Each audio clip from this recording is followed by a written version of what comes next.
Friends, welcome to Gomu's lifestyle. அன்றாட வாழ்க்கைக்கு தேவையான யூஸ்ஃபுல்லான கிச்சன் டிப்ஸ் பார்க்கலாங்க. வீடியோவை ஸ்கிப் பண்ணாமல் பாருங்கள். இன்றைக்கான டிப்ஸ் எல்லாமே உங்களுக்கு ரொம்ப யூஸ்ஃபுல்லாக இருக்கும். வீடியோக்குள்ளே போகிறதுக்கு முன்னாடி நம்ம சேனலை ஃபஸ்ட் டைம் பார்க்குறவங்களா இருந்தால் சப்ஸ்கிரைப் பண்ணிவிட்டு பக்கத்தில் இருக்க பெல் ஐகானையும் கிளிக் பண்ணி ஆளுன்னு கொடுத்துக்கோங்க. அப்போ தான் நான் போடக்கூடிய வீடியோக்கள் உங்களுக்கு நோட்டிஃபிகேஷனாக வரும். வாங்க இன்றைக்கான டிப்ஸ் எல்லாம் நம்ம பார்க்கலாம்.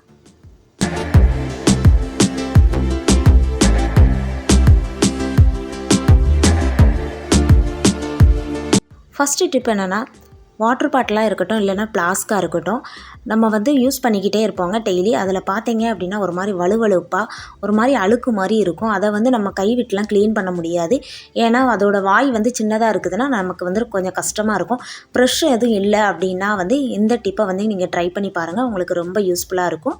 இதுக்கு ஒரு கத்தி எடுத்திருக்கேங்க. கத்தி எடுத்துகிட்டு ஸ்க்ரப்பர் எடுத்திருக்கேன். இந்த மாதிரி ரப்பர் பாயிண்ட் போட்டு வச்சுக்கோங்க. இப்போ பாட்டிலுக்குள்ளே பார்த்தீங்கன்னா அழுக்கு எதுவும் நமக்கு இருக்கும். அதை க்ளீன் பண்ணுறது கொஞ்சம் கஷ்டமாக இருக்கும். கொஞ்சமாக நீங்கள் பாத்திரம் தேய்க்க லிக்விட் எது யூஸ் பண்ணுறீங்களோ அதை கொஞ்சமாக ஊற்றிக்கோங்க. ஊற்றிட்டு இப்போ நம்ம கத்தியில் மாட்டி வச்சுருக்க இந்த ஸ்க்ரப்பர் வச்சு நீங்கள் தேய்ச்சிங்க அப்படின்னா உள்ள அந்த வலுவழுப்பு தன்மையான அந்த அழுக்கு எல்லாமே போயிடுங்க.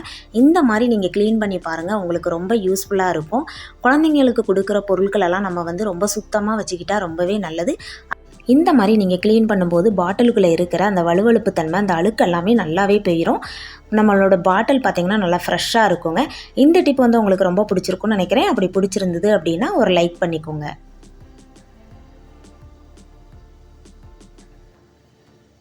நெக்ஸ்ட் டிப் குடமிளகா நம்ம பெரிய மிளகாவாக எடுத்திருந்தோம் அப்படின்னா நம்ம ஃப்ரைட் ரைஸு இப்படிலாம் பண்ணும்போது இதை ஃபுல்லாக நம்ம யூஸ் பண்ண மாட்டோம். அதில் கொஞ்சமாக யூஸ் பண்ணிவிட்டு மித்ததை அப்படியே கட் பண்ணி நம்ம ஃப்ரிட்ஜில் தான் வைப்போம். இப்போ இதை நம்ம எப்படி சிம்பிளாக விதை எதுவுமே மற்ற பக்கம் படாத மாதிரி நம்ம கட் பண்ணி எடுக்கலாம் அப்படிங்கிறத பார்க்கலாம். இப்போ பேக் சைடு இந்த மாதிரி மிளகாவை திருப்பி போட்டுக்கோங்க. திருப்பி போட்டுட்டு அந்த 4 பக்கம் நமக்கு ஒரு கோடு மாதிரியே இருக்கும். அந்த சைடு பார்த்து இந்த மாதிரி கீழே வரைக்கும் கட் பண்ணி விடுங்க. கட் பண்ணி விட்டுட்டு நீங்கள் ஓப்பன் பண்ணி பார்க்கும்போது நமக்கு நல்ல ஒரு ஃப்ளவர் மாதிரி கிடைக்குங்க. இந்த மாதிரி நீங்கள் கட் பண்ணி நீங்கள் ஸ்டோர் பண்ணினீங்க அப்படின்னா ரொம்பவே நல்லாயிருக்கும். நம்ம சும்மா நார்மலாக கட் பண்ணுற மாதிரி கட் பண்ணிட்டோம் அப்படின்னு விதை மிளகா ஃபுல்லாக ஆயிருங்க. பாருங்கள், நமக்கு ஒரு ஃப்ளவர் மாதிரி கிடச்சிருக்குது. அதனால் பின்பக்கம் வச்சு நீங்கள் கட் பண்ணினீங்க அப்படின்னா அந்த விதையெல்லாம் பார்த்தீங்கன்னா அப்படியே கீழே இருக்கிற மாதிரி இருக்கும். நமக்கு பாருங்கள் அழகான ஒரு ஃப்ளவர் மாதிரியே கிடச்சிருச்சு. இப்போ இதை நம்ம பீஸாக எடுத்துக்கலாம். எடுத்துகிட்டு உங்களுக்கு தேவையானதை நீங்கள் யூஸ் பண்ணிவிட்டு மீதியை நீங்கள் ஃப்ரிட்ஜில் ஸ்டோர் பண்ணி வச்சுக்கலாங்க. இந்த டிப் ரொம்ப யூஸ்ஃபுல்லாக இருக்கும். இந்த ஜீடையுமே நம்ம அப்படியே தூக்கி தூர போட்டுறாண்டாம். இதெல்லாம் எடுத்து நம்ம முளைக்க போட்டோம் அப்படின்னா நமக்கு குடமிளகா வீட்டிலேயே முளைச்சி வந்துடுங்க.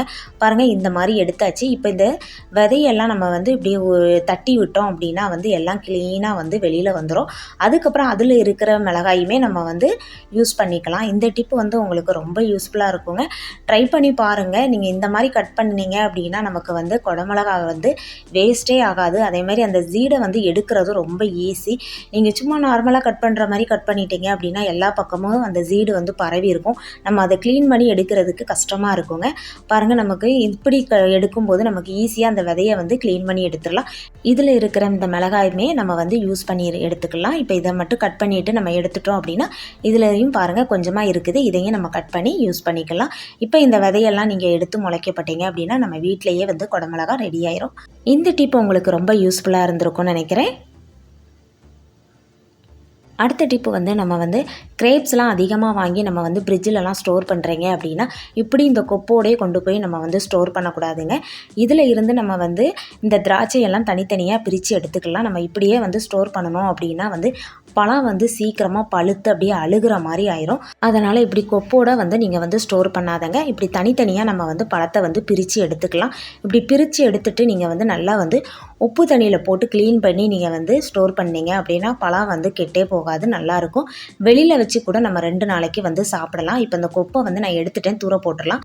திராட்சை வாங்கும்போது பார்த்திங்கன்னா நம்ம ஜீடு இருக்கிற மாதிரி பார்த்து வாங்குறது தான் ரொம்ப நல்லது.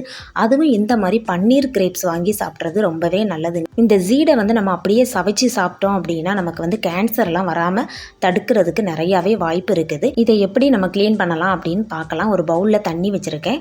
இப்போ இது கூட கொஞ்சமாக கல்லுப்பு சேர்த்துக்கலாம். பொடி உப்போட கல்லுப்பு சேர்க்குறது ரொம்பவே நல்லது.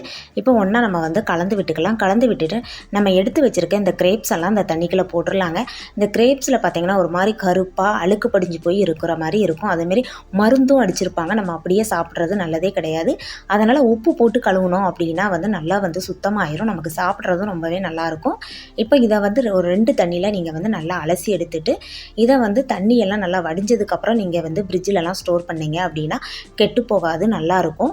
அதேமாரி வெளியில் வச்சு 2 நாளைக்கு நம்ம வந்து இப்படி உறுத்து போட்டு நம்ம சாப்பிட்டோம் அப்படின்னா 2 நாளைக்கு வச்சுக்கலாம். இந்த கிரேப்ஸ் பார்த்திங்கன்னா இந்த பன்னீர் கிரேப்ஸ் வந்து வீசிங் உள்ளவங்களுக்கும் ரொம்பவே நல்லது. வீசிங்கும் வந்து கண்ட்ரோலுக்கு வரும். இதை வந்து ரெகுலராக எடுத்துக்கிட்டீங்க அப்படின்னா இது வந்து ஒரு மெடிசன் தான், ரொம்பவே நல்லது. அதுவும் சீடோடு சாப்பிட்றது ரொம்பவே நல்லது. இந்த டிப் பிடிச்சிருந்ததுன்னா சப்ஸ்கிரைப் பண்ணிக்கோங்க. அடுத்த டிப் வந்து சீப்பு வந்து நம்ம வந்து தண்ணியே படாமல் எந்த ஒரு லிக்விடும் சேர்க்காம சோப்பு எதுவுமே சேர்க்காம நம்ம வந்து எப்படி க்ளீன் பண்ணலாம் அப்படிங்கிறத பார்க்கலாம். ஒரு சொட்டு தண்ணி கூட இதுக்கு தேவையே இல்லைங்க. இந்த சீப்புலலாம் பார்த்திங்கன்னா ரொம்ப அழுக்கு இருக்குது. அந்த பேன் சீப்லாம் பார்த்திங்கன்னா சின்ன சின்ன பல்லாக இருக்கிறதுனால அதில் பாருங்கள் எவ்வளோ அழுக்கு இருக்குதுன்னு. ஒரு அழுக்கு இல்லாமல் வந்து நம்ம நல்லாவே க்ளீன் பண்ணி எடுத்துடலாம். இதுக்கு தேவையான ஒரே ஒரு பொருள் பவுட்ரு தாங்க. நம்ம வந்து முகத்துக்கு யூஸ் பண்ணுற எந்த பவுடராக இருந்தாலும் யூஸ் பண்ணிக்கோங்க. இந்த மாதிரி சீப்பில் எல்லா பக்கமும் படுற மாதிரி நல்லா பரப்பி விட்டுக்கோங்க. பரப்பி விட்டுட்டு லைட்டாக வந்து கையிட்ட இப்படி தேய்ச்சி விட்டுக்கோங்க. தேய்ச்சி விட்டுட்டு வேஸ்ட்டான ப்ரஷ் எதுவும் இருந்துச்சுன்னா அதை வச்சு நீங்கள் வந்து லைட்டாக தேய்ச்சி விட்டாலே போதும். நமக்கு எல்லா அழுக்குமே வெளியில் வந்துடுங்க.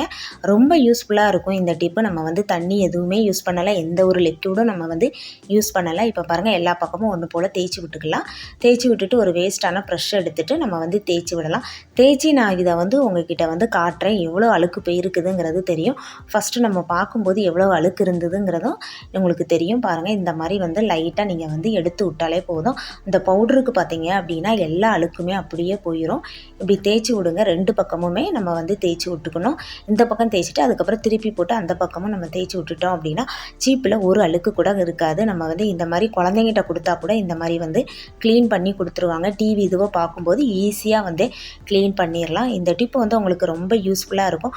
அப்படியே அழுக்கு சீப்போடையே நம்ம யூஸ் பண்ணுறது நல்லாவே இருக்காது. அதனால் இந்த மாதிரி நீங்கள் க்ளீன் பண்ணிக்கோங்க. உங்களுக்கு தண்ணியோ இந்த லிக்விடோ எதுவுமே தேவை கிடையாது. இந்த டிப் உங்களுக்கு ரொம்ப பிடிச்சிருக்கும்னு நினைக்கிறேன். இந்த 3 சீப்பையுமே இந்த மாதிரி நான் பவுடர் வச்சு தேய்ச்சிட்டு நான் உங்கள்கிட்ட காட்டுறேன் எப்படி அழுக்கு போயிருக்குது அப்படிங்கிறத. பாருங்கள் இந்த 3 சீப்பையுமே நான் க்ளீன் பண்ணி எடுத்துட்டேன். இந்த சின்ன சின்ன பல்லாக இருக்கிற இந்த பெயின் சீப்பில் பாருங்கள் எவ்வளோ அழுக்கு இருந்தது. இப்போ ஒரு அழுக்கு கூட இல்லை. இந்த மாதிரி நீங்கள் வந்து சிம்பிளாக வந்து க்ளீன் பண்ணி எடுத்துடலாம். நம்ம டிவி பார்த்துக்கிட்டு இருக்க நேரத்தில் கூட இந்த மாதிரி வந்து செஞ்சிட்டோம் அப்படின்னா நமக்கு ரொம்ப ஈஸியாக இருக்கும். இந்த மாதிரி நீங்கள் சீப்பை க்ளீன் பண்ணிங்க அப்படின்னா ரொம்ப சிம்பிளாக ஈஸியாக அதில் இருக்க அழுக்கு எல்லாமே நமக்கு போயிடும். இந்த மாதிரி ட்ரை பண்ணி பாருங்கள்.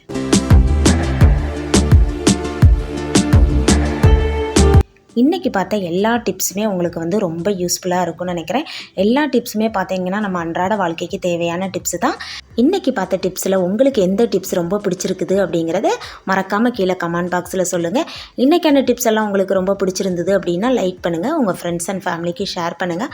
மறக்காமல் சப்ஸ்கிரைப் பண்ணுங்கள். பக்கத்தில் இருக்க பெல் ஐக்கானையும் கிளிக் பண்ணி ஆளுன்னு கொடுத்துக்கோங்க. அப்போ தான் நான் போடக்கூடிய வீடியோக்கள் உங்களுக்கு நோட்டிஃபிகேஷனாக வரும். தேங்க்யூ.